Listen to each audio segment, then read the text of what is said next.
ஒரு நாள் பள்ளியில் அர்ஜுன் தனது மதிய உணவை சாப்பிட்டுக் கொண்டிருந்த போது அந்த உணவில் தண்ணீர் ஊற்றி சிரித்தான் ரவி. அர்ஜுன் மனம் உடைந்தாலும் கோபப்படாமல் அமைதியாக அங்கிருந்து சென்றான். பின்னர் வகுப்பில் ரவி தனது கணித புத்தகத்தை மறந்து பதட்டமாக இருந்தான். இதை கவனித்த அர்ஜுன் அமைதியாக தன் கூடுதல் புத்தகத்தை ரவிக்கு கடன் கொடுத்தான். அடுத்த நாள், நான் தவறு செய்திருந்தும் ஏன் எனக்கு உதவி செய்தாய் என்று ஆச்சரியத்துடன் கேட்டான் ரவி.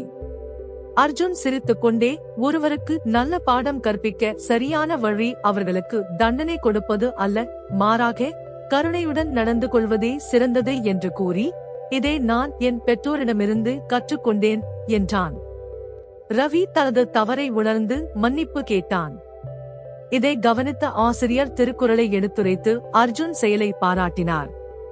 இக்கதையின் மூலம் திருக்குறள் நமக்கு கற்பிப்பது: இன்னாசை தாரை ஒருத்தல் அவர் நாண நன்னெயச் செய்து விடல். நமக்கு தீங்கு செய்தவரை தண்டிப்பதற்கு சரியான வழி அவர்களை வெட்கப்பட வைக்கும் வகையில் நன்மை செய்வதுதான்.